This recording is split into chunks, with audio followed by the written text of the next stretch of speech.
Do you think that I would allow a single Null to escape this planet alive? No more than I would let an Inyus go free.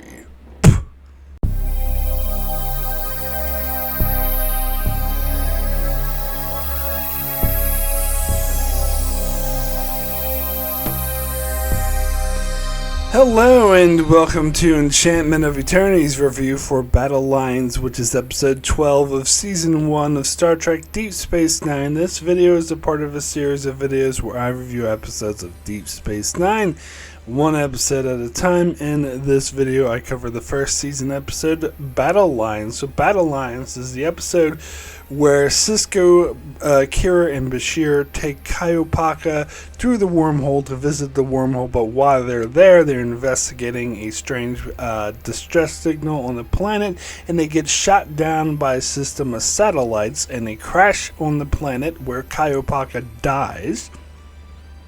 And they meet a group of warring factions that take them under the protection, but they're in the middle of a bloody war, which eventually they become a part of. But then Kaiopaka comes back to life and just steps in and say hello, and then they realize that no one on the planet stays dead. Whenever they die, they just come back to life due to a type of nanite that is in their system that rejuvenates them and keeps them alive. So the people on the planet are prisoners. It's a sort of penal colony, and that they were sent there because they couldn't stop warring with each other. So Sisko agrees to take them all off the planet and resettle them on different worlds as long as they call for a immediate ceasefire. And so when they have talks to call for the ceasefire, they break down as neither side was taking it seriously, and the fighting resumes. But right before Sisko is about to be killed, Bashir saves his life because he made the discovery that if you die on this planet, then you cannot leave the planet. As soon as anyone who has already died on the planet leaves the planet, they will die, which means Kaiopaka cannot leave. And so they realized that they can't actually leave, have any of the prisoners leave, because they would die immediately. And Bashir comes up with a plan to disable the microbes or the nanites, so that when someone dies, they stay dead.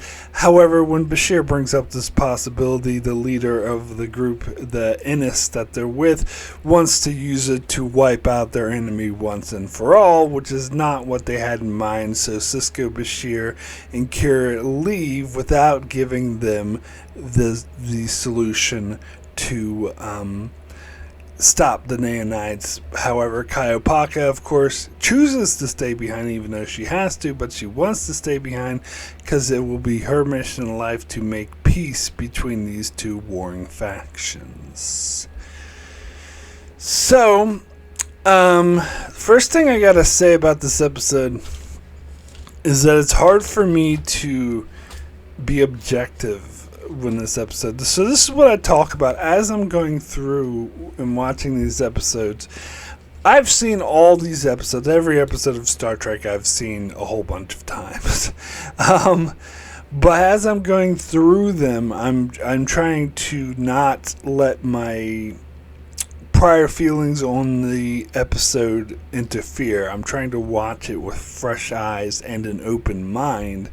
And therefore, maybe, because sometimes I change my mind. If there's an episode out there that I think sucks, but I try to erase that opinion from my mind when watching the episode and try to judge it objectively. And sometimes I do realize there are some positive things about it that I didn't notice. And also the reverse is possible, where sometimes I can realize that the episode's actually a lot worse than I thought it was. But it's hard for me to do it with episodes like this one, because when this episode first came out, I watched it over and over and over and over again. It was my second favorite episode of the season. In fact, it was my first favorite until Duet came out. But so I started watching this on repeat, like even before the season ended, and then even after the season ended, I was watching it over and over again. So watching this episode, I couldn't quote it from heart, but I could predict, like I knew what they were going to say before they say it. I don't know if you've ever had the misfortune of watching something with someone who's seen it so many times that they start, like, they out loud say the line before the line gets said on TV, and you're like, shut the hell up. Like, I could do that with this episode. Duet, I could quote it from heart. I've seen it that many times. This episode, not quite, but I knew, like, what everyone was. As I was watching it reminded me, so I knew all the lines. And like that line I quoted in the intro, I know that's so. I used to go around saying that all the time. Single null to escape this planet alive. Like, I just know it so well. I've gone through the paces, so it's harder anyway for me to try to be more objective in an episode I've seen so many goddamn times. Because the thing is during this time of my life, this is probably the time of my life I was most into Star Trek than I ever was. I would say during the airing of Season 6 of TNG and Season 1 of DS9, and also would probably carry over to the airing of TNG Season 7 and DS9 Season 2, which is why I think I like TNG Season 7 more than most people, because I have more of a positive memories around it. I have more nostalgia around it because I was really, really into Star Trek at the time. So around this time is probably when I'd spend most of my time just watching Star Trek over and over and rewatching it, particularly the newer episodes. Because before this point, when it was like TNG Season 5, I was first getting into Star Trek, so everything was new to me.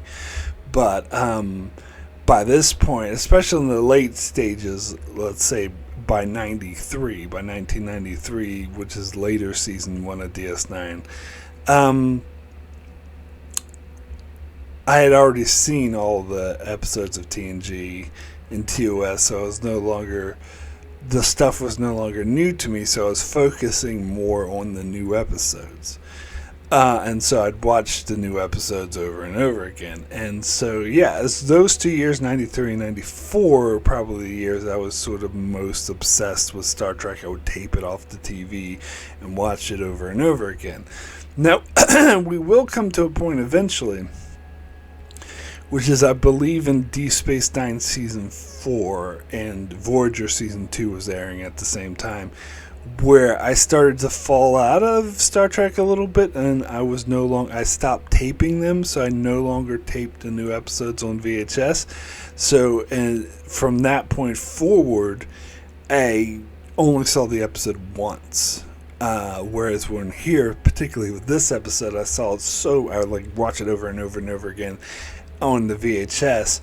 But I mean, once when it first came out. Obviously, eventually I get the DVDs and streaming and watch them again and whatnot. But for the first like decade or so, I'd only seen each episode pretty much once going forward. It was about halfway point of Season 4 DS9 that I just fell out, and then life got the better of me and I just stopped taping it.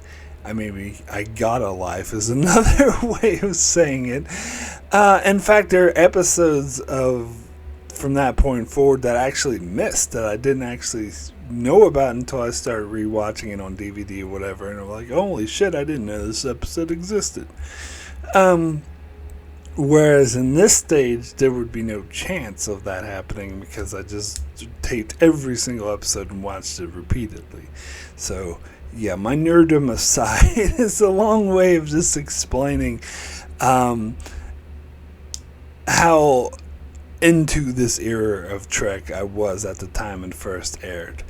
And this episode in particular, I picked up as one of my favorites, so I watched it over and over and over again. So it's hard to be objective, but trying to be objective, I can see that I like this episode.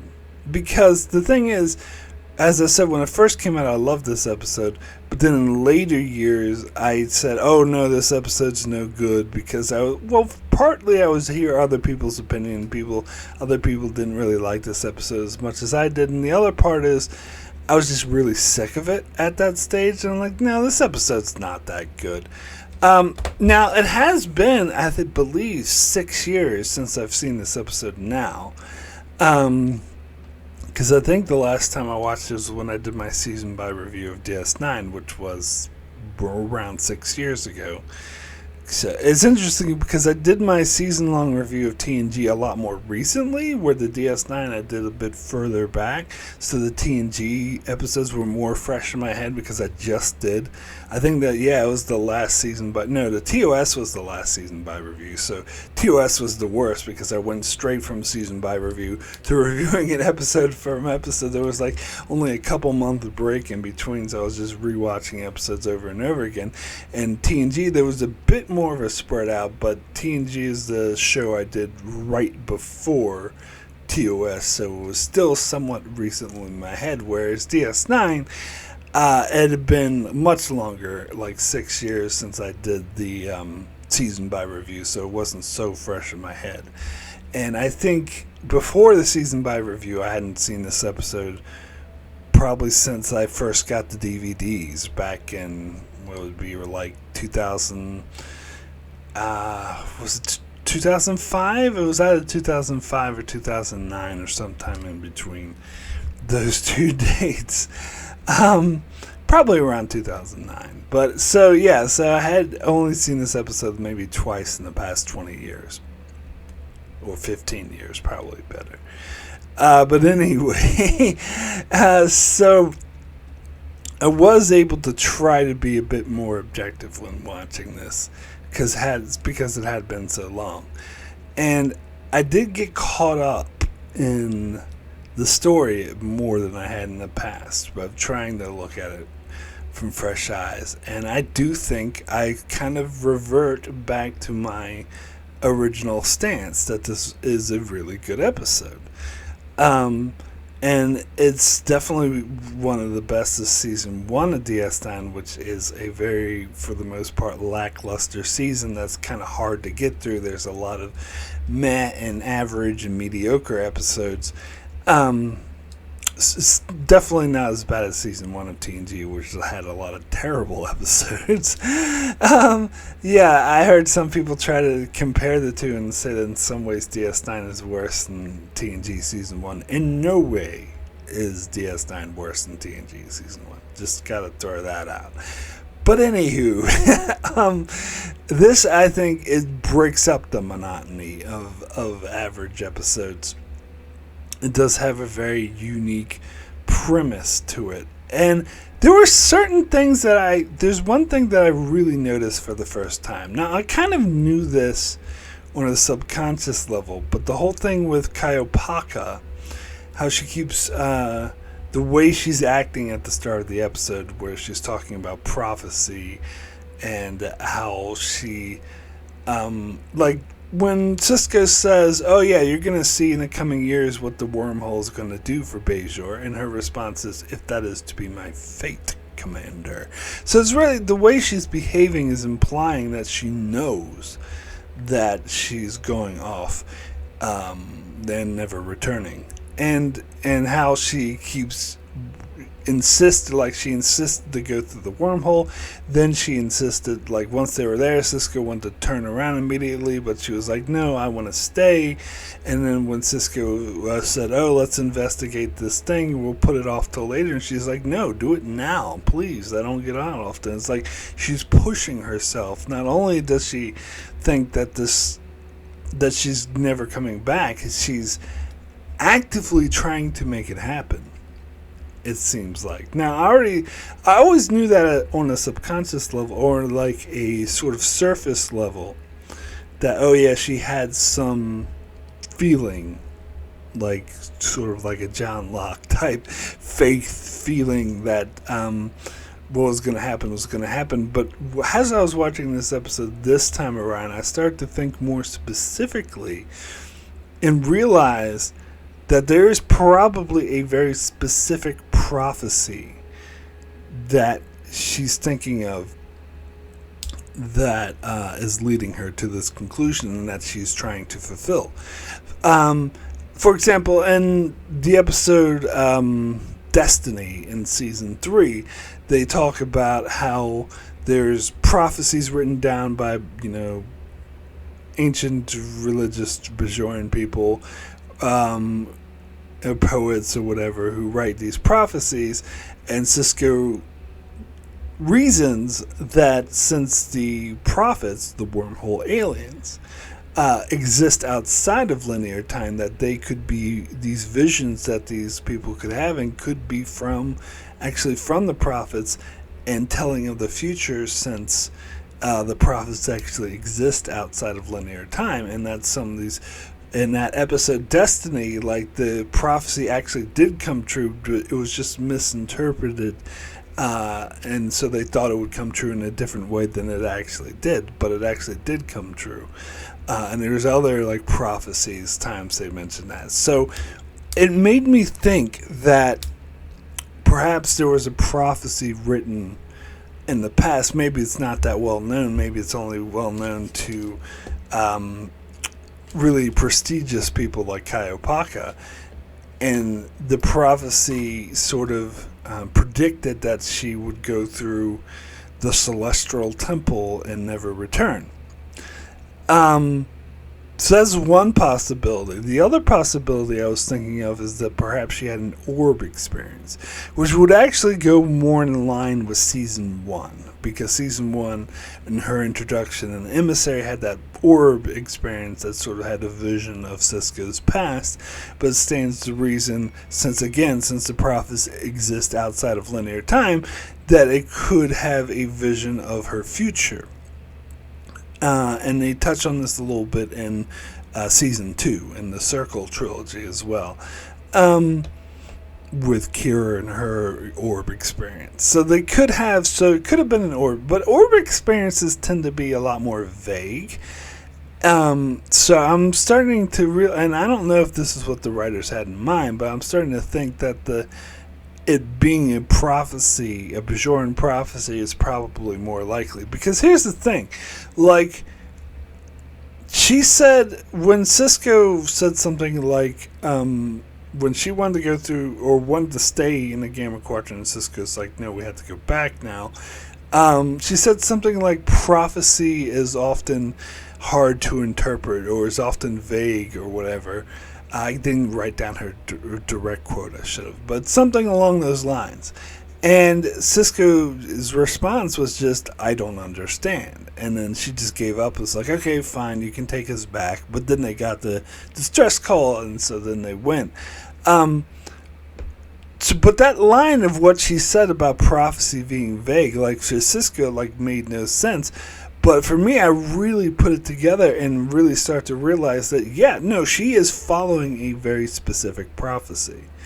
But it's vague. She doesn't know how to, if she's interpreting correctly, which gets back to that other episode that hasn't come out yet, again, talking about the future, that talks where there was a prophecy that was correct, but they misinterpreted it at first, and it didn't play out the way they thought it would. So it feels like that's definitely a connection here, where Kaiopaka is following a prophecy, maybe an orb experience, but some sort of vision from the prophets, and but she's not sure if she's interpreting it correctly, and so that's why she kind of temporarily gave up, because she had no logical reason to stay in the Gamma Quadrant.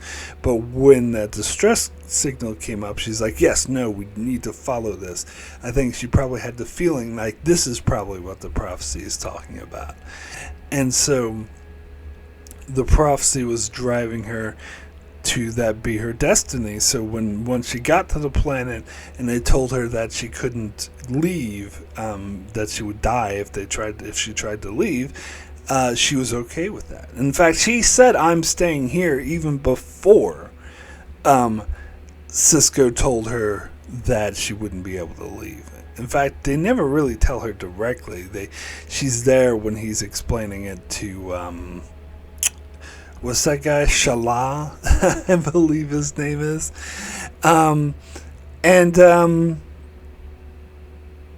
Yeah, so that's actually very interesting. So I think that she knew that she was going to stay on that planet because of the prophecy and actually wanted to, and she knew that was her destiny, and perhaps there's more to the prophecy that says that she would become this great peacemaker, and so she wanted that to be her, she wanted to fulfill that prophecy. Now, part of me when I'm watching this does make me feel like they it's kind of a little. I know some people have a hard time believing that Opaka would be so willing to just leave Bajor behind, because she had devoted her whole life. In fact, she was the biggest figure in rebuilding Bajor, and she had devoted her whole life to that. So it seems unlikely that she would just be, well, fuck Bajor, they'll be fine. I gotta go deal with these other aliens I've never met before and make peace between them. It seems a bit odd, like unbelievable for her character. But, the more I think about it, I can actually buy it. Because if she's so religious, and their religion revolves around their gods actually exist. Now, their argument could be made that they're not actually gods, but they worship them as gods, and they do exist. And they're provable that they exist. And they have the ability to exist outside of linear time. And so, but she has a religious devotion to them. So she sees them as gods. And so if they send her a vision saying, this is your future, this is what you're meant to do, she's going to wholeheartedly believe that. And perhaps part of that vision is that Bajor will be fine, or perhaps even better off without her, and that her fate is not to be there to reconstruct Bajor, that's up to other people. Other people need to take that vision. It's her fate to actually become this peacemaker from these aliens on the other side of the galaxy. And so she's going to trust in the prophets, and follow their vision because she has that religious devotion. So I actually do think it makes sense in that terms, and maybe she feels like Bajor's destiny lies without her. Now, in retrospect, obviously none of this was planned when this episode was being written, but in retrospect, after having seen the series of DS9, you could say that Kai Winodami becoming Kai was kind of, even though she was a terrible Kai, but that was probably like in a tapestry sort of way, probably what the path that Bajor was meant to go on, because it ultimately led to the final defeat of the Pah-wraiths. If it wasn't for her, arguably the Pah-wraiths would have never finally been defeated and banished and for good into the fire caves, and she would have also helped sort of unravel certain events, like keeping Bajor out of the Dominion War and stuff like that. So and then maybe if it was Opaka the Pah-wraith, because Opaka would have never become corrupted by the Pah-wraiths the way that Wynn was, and so maybe it was necessary for someone who is like corruptible and evil like Kai Wynn to become Kai in order for the events that needed to occur. And so Apaka would have stood in the way with it. But of course, obviously, this is all headcanon. And trying to re-justify. It's like the people who try to look at scenes in early DS9 and be like, oh yeah, I can see that how Bashir is genetically engineered here. But obviously that's bullshit. That's all headcanon because they had not planned that. And they had not planned this. But in this case, I can get that. I like it. I can see that actually works. So ultimately, yeah, as I said, I can kind of buy it, and I think it makes it more interesting that this is the vision that that Kai Opaka had a specific prophecy that she was following. Speaking of Shala, I got to talk about good old Jonathan Banks guest starring in this episode. As most people know him as Mike from Breaking Bad, Mike Ehrmantraut from Breaking Bad and Better Call Saul. But here's the thing, and I don't want to sound hipsterish, but I already knew this actor by name when this episode came out in 1993. Don't ask me why, but for when I was like 11 or 12, I was obsessed with this movie called Freejack, which I don't know if you heard of it. It would make sense if you haven't, because it's actually not a good movie. The critics panned it, but I loved it when it came out. It was a sci-fi movie starring Emilio Estevez, and Mick Jagger was the main villain, and Anthony Hopkins was the CEO. I think it might have been like one of the first movies Anthony Hopkins did after Silence of the Lambs, after he became popular from that. But it was more of a supporting role. But, and Rene Russo played the love interest. And God, yeah, Emilio Estevez is so bad. I remember once in the mid-90s trying to show this movie to a friend, and he saw the opening credits and it said Emilio Estevez. He's like, no, I'm not watching this. No way. Emilio Estevez, come on. But anyway, so Anthony Hopkins played like the CEO of the main company. I'm not going to get into the plot of the movie because it's a waste of time. Just know that Anthony Hopkins played the CEO of this main evil corporation that was involved in the storyline, but the sort of his like second in his command, his VP or whatever, was played by Jonathan Banks, and he was like this corrupt businessman who wanted to overthrow Anthony Hopkins and take over the business, and so it was involved in a conspiracy, so the main character would go for him for aid because he, the main character was very much against Anthony Hopkins, so he would go to this other guy, but he was also corrupt and also secretly would have just killed the main character as well, so at the end they ended up defeating both of them. But for whatever reason, I loved that role the job that Jonathan Banks did, as terrible as that movie might have been, which of course I liked it at the time, but in retrospect it's not very good. Especially Mick Jagger's performance was terrible, but I liked Jonathan Banks in that movie so much that I remembered his name and I kept a lookout. I can't remember if I saw him anything between Freejack and this episode, but I do know that I was already aware of Jonathan Banks. So as soon as I saw this episode, I was like, Jonathan Banks, that's fucking amazing, and this episode made me like this actor even more. And so by the time that Breaking Bad came out, again, I was like immediately, oh, it's Jonathan Banks, and then he sort of made that role famous. But again, sorry not to sound like a hipster, but that's true. I was into Jonathan Banks before it was cool. But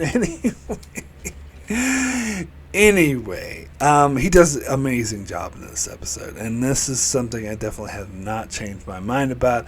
I think he does elevate this episode a lot, playing Shala, and it's definitely interesting after seeing Breaking Bad and Better Call Saul. seeing him in this type of role, playing the 80s biker type. But he has that whole gruff, then you will be more fortunate than we have been. Like, the way it just adds so much to the story. Now, as for the storyline with the Innis and the Noel Innis, the two warring factions, so I actually brought this up. I think I brought this episode up recently when I was doing a live stream about House of the Dragon Season 2, because in House of the Dragon Season 2, it had a storyline involving two of these minor houses in the Riverlands called the Brackens and the Blackwoods. And they've been at war for so long, and they've been, like, not necessarily at war, but they've been feuding.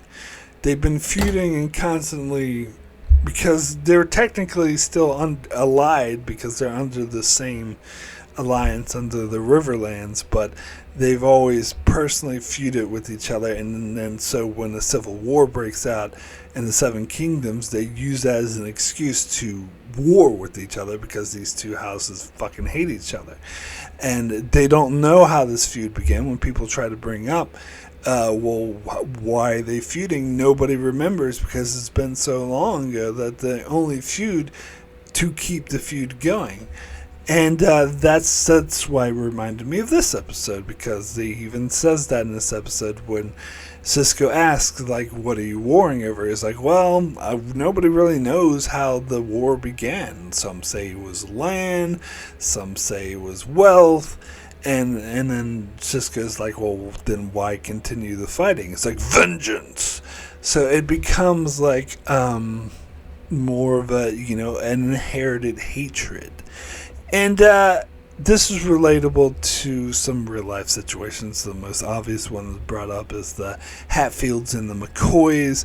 I think I remember in high school learning about a Scottish feud between the McDonalds and the Campbells. But I know less about it. I just vaguely recall hearing about that. But anyway, there's, these long-tending clan feuds. And this is obviously what it's based on. And so I think that's actually very interesting. And I love the commentary it makes about sort of, and then you can also get into certain conflicts in the Middle East about this as well, that just feuds or conflicts that have been going on for so long that people are just too attached to it and unwilling to give up their hate and their need for vengeance. And I love how, like, Sisko is kind of played by Shala, because Sisko thinks that he's acting in good faith when he's doing the peace talks, but really Shala just wants to use that as an excuse to kill wipe out the Noel Innis. That's why he says that classic line, do you think I would allow a single Noel to escape this planet alive? And that's the other thing, is the fact that the names of these two factions are similar, the Innis and the Noel Innis. I heard it posited that was intentional. That was done intentionally by the writers to sort of re-emphasize how these groups are essentially the same. They're the same people, they're the same alien race. They just came up with these sorts of tribalism that they decided to, that the other was really hateful, and they totally decided that they wanted to hate each other even though they're basically the same. It's a similar theme as to the original series episode, Let That Be Your Last Battlefield. And then, but this one's less about racism, but more just about hatred and bigotry in general. And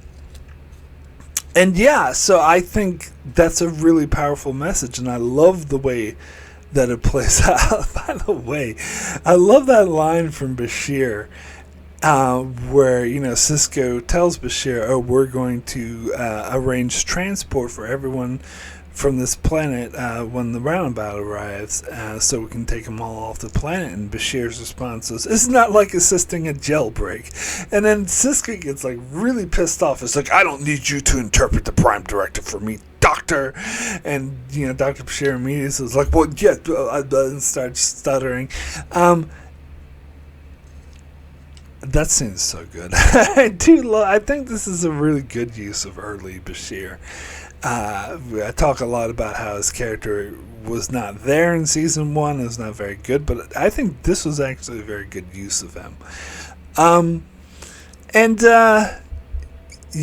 I think it was interesting that I don't think Bashir actually intended to challenge Sisko in that. I think he saw it more of a joke. It's like, oh, so we're assisting a jailbreak. Like, he didn't mean to sort of criticize Sisko for making this decision, but that's how Sisko chose it. I think because partly Sisko was self-aware. He did have certain doubts about doing it and he's the one that brought up the Prime Directive. I don't think Bashir was even thinking about the Prime Directive. And I think that because he had considered those concerns and he knew that Starfleet might have those concerns, and so what he's saying to Bashir and justifying his actions is what he plans to say to Starfleet when they question him on defying the Prime Directive. So he had already reasoned it out in his head. And so he was feeling a bit vulnerable about this decision because maybe he wasn't 100% certain on this, but this was the decision he made. So when Bashir made that snide comment about a jailbreak, that kind of touched a nerve with Sisko, which is why he went off on him. But I don't think it definitely was not Bashir's intention to challenging him on this. So I talked about good acting from Jonathan Banks. So now I gotta talk about bad acting from Nana Visitor. And I have in the past pointed specifically to this episode as an example of bad acting from her. Now, as I've been going through season 1 of DS9, I've been noticing, like, I wouldn't say all of Nana Visitor's performance so far has been terrible, but I've noticed a lot of bad performances sprinkled in there. Like, sometimes she's good, or passable. Sometimes she's passable, and sometimes her performances are not good. This episode is the example of probably of the worst acting she's done in the whole show. Now, I think that her acting did get much better. Not just in later seasons, but of course by the end of this season. I think Duet was kind of the masterclass that because she was paired with Harris Yulin, who was such a great guest star, and she had to try to match his performance, that made her strive to be a better performer, and I really think her performances are better from there on out. And I think her performance in that episode is absolutely amazing, to be clear. So I think overall she's a good actor. And when I did my video, I did a top 10 actors of Star Trek Revisited, where I talked a bit about this. I made a little section about Nana Visitor and about how her acting can be off and on throughout the series. But I think most of her bad acting is in season 1, and her worst bad acting is in this episode. So I think once she found the character and found her voice, she did get a lot better. Now, in particular, in the start of the episode, where they showed her that file that was on her that just said that she was just a errand boy for the terrorist leader, and how she was really offended, the way she delivered that. So they're saying I'm just an errand boy to deliver errands for the terrorist leaders? Like, the way she delivered that line sounded very unauthentic. It sounded very... This is something I talked about before. It sounds like someone reciting the lines. It sounds rehearsed. It sounds like the way that her voice goes up in certain ways, it doesn't sound natural. It doesn't sound like the way people naturally talk. It sounds like someone rehearsing or reading a line specifically that way. And not just that, of course, the moments where she is crying, because she has to do a lot of crying and a lot of sort of soul-searching and emotional scenes, and I don't think she manages them. The scene where Kaiopaka dies and she's crying, I actually thought that was okay. Where she's crying over Kaiopaka's body. I mean, maybe oversells it a little bit, but I think what's worse are the scenes when she's having those intimate moments with Kaiopaka, and as Kaiopaka's saying, she gives one line in particular I always thought was absolutely horribly delivered, where she says, "Do you ever think the prophets will forgive forgive me. Like that sound, that she was trying to cry and deliver a line at the same time. It sounded so fake. It sounded so terrible. I think that was like one of the worst line readings she did in the whole show. And Kai Opaka says, the prophets are just waiting for you to forgive yourself. Like, the actress who plays Kai Opaka is just so good. And this contrast is kind of makes it worse that Nana Visitor's performance is not up to snuff with her performance. And then she has other moments where she's like crying, or when she's yelling at Shala, being like, you need to have freaking people, guards at the door, you need to post sentries and do all this. And again, the way she's yelling and we have to be ready, it's like she oversells it. And it's not the kind of overacting that Avery Brooks does. It's actually kind of funny. It's just bad. It's just not good acting. But anyway, some people, I've heard that apparently Star Trek Online had continued this storyline, and that Kai Opaka had made peace with these groups and turned them to the faith of the Bajoran faith. I never played Star Trek Online, so I don't know about that. What I do know about is the Star Trek novels, and I always talk about them because I still think they're good. They're almost canon in my mind. But there was a series of Star Trek novels taking place after Deep Space Nine finished, and it showed the immediate aftermath of what happened afterwards. And there was this novel I talked about when I did my Revisited for Move Along Home, because Sisko goes through the wormhole to look for his father, but he ends up getting trapped in the Gamma Quadrant, and he goes on a little adventure in the Gamma Quadrant, and he gets picked up by a Wadi ship and like hangs out and plays games with them for a while. But then I can't remember, it's been so long since I read this book, but I know he meets up with Kai Opaka and the Ennis and the Null Ennis, who she had, not only has she made peace between them, and they figured out a way to get off the planet. So Jake meets them when they're already off world, and they're just traveling around, and they're all like her disciples, like they're all religious now, and they follow her. I don't know if it's specifically the Bajoran religion, like it is apparently in Star Trek STO, but they definitely have this. I think they more formed their own sort of sect, and that they follow her, and they're like now her disciples or whatever. I can't remember if she returns to Bajor. I can't remember. Maybe she does, maybe she doesn't. But I do remember that. So I remember the Star Trek novels.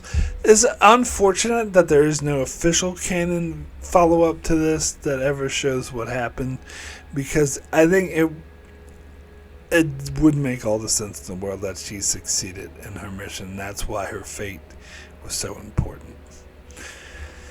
Anyway, I would now like to thank my Patreon supporters very much for supporting me on Patreon. It's very much appreciated. It does help me continue with my channel. I'd like to give a big special thanks to Antarius and Brandon Neil Howells. Thank you both so very much for your strong support. And I'd also like to give a shout out to Greg Marley, Francisco, Chuck Hooks, Kyrie091, Anthony D. Benedictus, Ricky, Manny Jester, Joel Valls, Alessandro Miguelcio, Norman Buchwald, Stephen Kennedy, Brenton Berg, and Allison Fordyce. Thank you all so very much for your support. So we have a few patron comments on this episode. First comment is from Stephen Kennedy, who says, "This was an okay episode. Star Trek Online did a follow-up to this episode, so my rating is a 6 out of 10. Very short and sweet this time. Next comment is from Antarius, who says, "On one hand, it's a shame we lose the character of Opaka so early in the series, but on the other hand, it made the whole storyline of Wynn possible. I liked how the character of Kira is explored, but sadly Nana Visitor's acting in this episode is not really up to her usual level. So Bashir is accompanying the party because it is not a busy day. Hopefully there's no emergency while he's away, or does DS9 have a second medical officer we haven't seen yet? The scenes on the runabout with O'Brien and Dax were the weakest part of the episode. Just a bunch of technobabble. Again, Sisko was unnecessarily harsh this time towards Bashir. It's good there's no happy ending. It would have been totally unrealistic if Sisko had been able to broker peace between these groups. My rating is a strong 7 out of 10. So several things I want to touch on that. This is the sort of not happy ending, the sort of more ambiguous ending of this episode, and darker ending, I should say. I think this is the first time that DS9 is really establishing itself that they're doing, because this will become a staple of the show and what sets it apart from TNG, and part of the reason why I like it better than TNG, to be honest. And it's part of and that's also why I really like this episode. And because I agree with you, you're completely right. Had Sisko actually been able to broker peace between them, it would have felt fake and unrealistic. And so this feels more virtual and more realistic, and it's just more interesting this way. So as far as Bashir being able to leave the station, I gotta assume, I can't remember them ever specifically saying there are other doctors on DS9. Maybe they do in later seasons, but I gotta assume there is, because they're on the Enterprise. They have several doctors, so you'd think that they would have more than just one doctor in the entire space station. Then again, the Federation, their Starfleet, seems to laughably understaff DS9, not give them proper weapons, and not give O'Brien a proper engineering team, and so maybe they did only put one doctor there, but I don't know. It would make a lot more sense if there was more than one doctor. And yeah, you also bring up a good point about the subplot with O'Brien and Dax, which you may have noticed I didn't talk about at all in my review, because it was just a bunch of technobabble. And it's funny because this is something that Deep Space Nine will get away from in later seasons, that they will avoid the trap of the technobabble. And those scenes were kind of a little bit dull, but I kind of like the interplay between O'Brien and Dax in these scenes. In fact, I was just watching a podcast with Terry Farrell, and she seemed to really like these scenes and thought there was good chemistry between her and O'Brien. I think they're brought down by the technobabble, though, but I don't think it is as bad as certain TNG episodes that rely too much on technobabble, because at least it was intercut, because it wasn't the main plot of the episode. It was just to explain how they get Sisko off the planet, and why there's a delay and why it's taking them so long to get him off, which makes actually a lot of sense. And so where TNG, the main plot will be all about resolved by technobabble. So in the end, I don't think it's that big of a deal. Next comment is from Norman Buchwald, who says, Battle Lines begins the future Better Call Saul characters in Trek, the other two appearing in Voyager, with Jonathan Banks, Mike himself, as a leader of one of the doomed eternal warring factions of this planet. He is great, along with Camille Savalia's brilliant performance as Kaiopaka. The mystical looking towards fate Kai is definitely an intriguing character, and ends up having a resurrection on this planet. With pure scientific explanation, the likely cruel penal colony that was built. Savalia portrays Opaka as wise, believer, excited but engaged, and definitely had a good send-off. As the actress later appearances are either flashbacks or as prophets. All of this makes this quite an original and intriguing story. What makes this episode lackluster or ho-hum is the scenes of O'Brien and Dax citing so much technobabble, finding where Sisko, Kira, Bashir, and Opaka were, and then sorry, but Nana Visitor has her moment of bad acting. Whether by direction or not, it's hard to watch her mourning, grieving, and shock over Opaka because it seems over the top and not believable. Which is unfortunate because in the end, it is a Kira story above all else, and what she gets from guidance from Opaka is Kira trying to figure out how to help a situation which is, well, hopeless. It's these flaws that keep an episode like this that could have otherwise gotten an 8 or above, and why I'm giving it instead 7 forgotten necklaces for Molly out of 10. So I don't really see this as a Kira episode above all. I don't think I wouldn't describe it as any centric episode towards any character. In fact, I would say, if anything, it's more of a Sisko episode because it's about, I find this sort of dive deeper into Sisko and his command style and how he deals with issues of diplomacy and you know, his struggling with the Prime Directive and stuff like that. I see the Kira thing as more of a subplot of her dealing with her violent past, and the subplot is unfortunately tainted by her bad acting. Unfortunately. But I don't think it damages the whole episode. I think the bulk of the episode, is carried by Sisko and Shala, and again, Jonathan Banks, his amazing performance. Who are the other two actors who appeared in Voyager that were in Better Call Saul? I'm going to have to look this up now. I don't remember there being Better Call Saul actors in Voyager, so I'm very curious about this. Maybe by the time I post this video I would have figured this out, but we'll see. Anyway, next comment is from Ricky, who says, I always liked this episode. It's one of the better episodes of Season 1 in my humble opinion. Mike from Breaking Bad and Better Call Saul appears in this episode, and it was great seeing him in Star Trek. And always, I got to admit, I really liked the Kai Opaka story. I think she played an important role, and I was shocked when she died. It was one of the most shocking moments in Star Trek for me.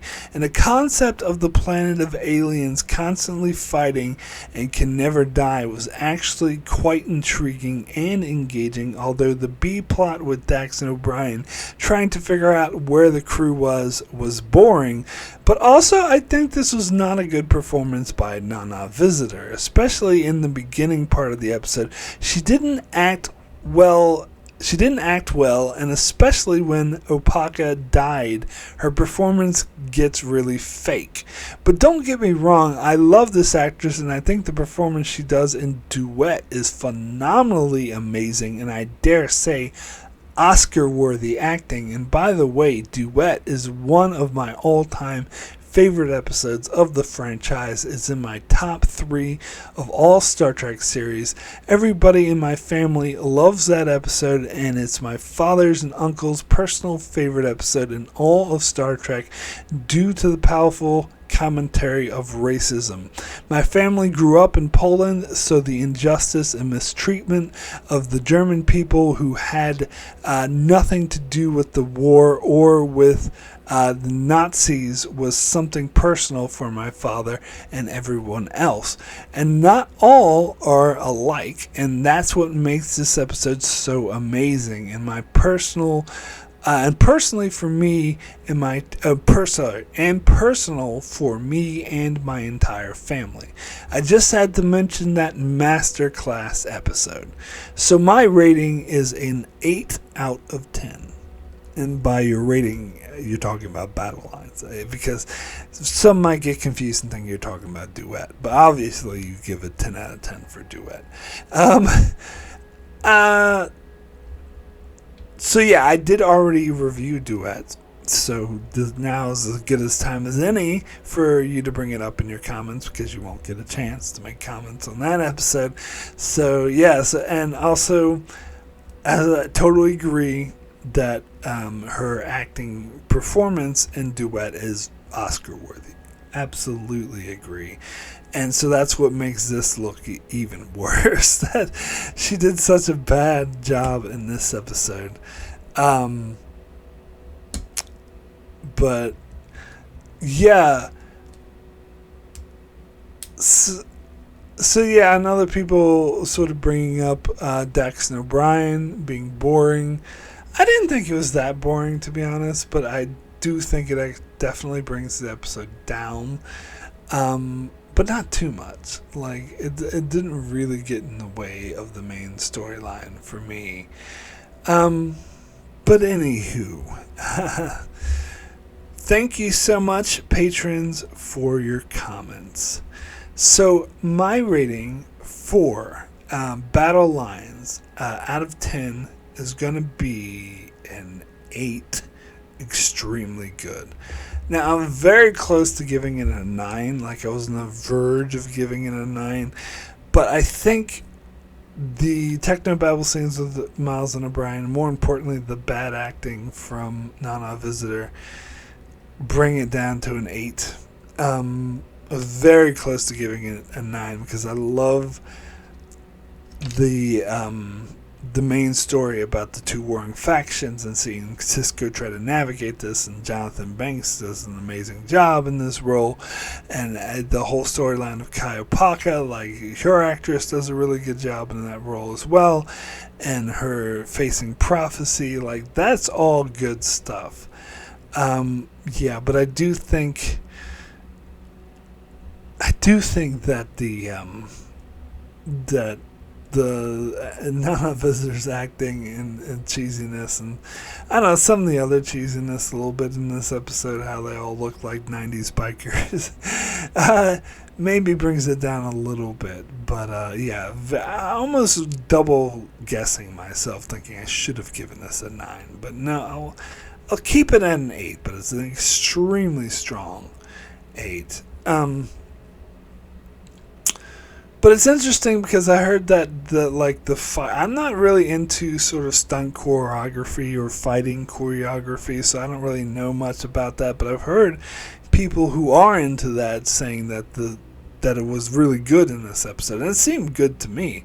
And apparently, they had 2 days of shooting of just fighting scenes because they had a lot of fighting scenes, and the director of this episode basically just let the stunt coordinator direct for 2 episodes, like, to show where the camera goes and direct the actors and the stunt people. And apparently the stunt coordinator would even ask the director, like, oh, is this shot okay? You okay with this? And he'd be like reading a magazine and be like, yeah, fine, whatever. So basically just turn directing duties over to the stunt coordinator for specifically the fighting scenes, which apparently there were a lot of. So they had to do 2 whole days of that. And you think they only shoot for, like, each episode they usually only shoot for 5 or 6 days. So if they spent 2 whole days on just fighting scenes, that does seem like a lot. So I think that's another sort of standout of the episode. And another little thing that I noticed that doesn't really have anything to do with this episode, but I noticed while I was watching this episode, because I'm watching it on DVD, and even though it's SD, it seems like the picture quality is really good. Now, I read online somewhere that the picture quality on DVD is slightly better than on streaming, and that the picture quality on Laserdisc is even better than DVD, but I don't have, who the hell has Laserdisc? But of course, it's still a SD, it's not HD, so it's not as crisp and clear as like TNG, which they remastered on Blu-ray, and I can tell the difference, but I don't think it's that huge. Like, I've heard other people say, oh, this, DS9 looks like shit. It doesn't look like shit. In fact, I don't really tell the difference. Like, I thought the picture in this episode particularly looked really clear. Like, I'm not very, I'm knowledgeable about SD, HD, and all that sort of thing. But I could have been full. If someone told me that was HD, I would have believed them. Like, it seemed like a pretty clear picture to me. But anyway, I think part of that is because when I first taped this off the TV, the picture quality was so bad. Not absolutely terrible, but it's definitely way worse, like much more fuzzy. And so maybe that just in contrast to my memory, this looks like much clearer.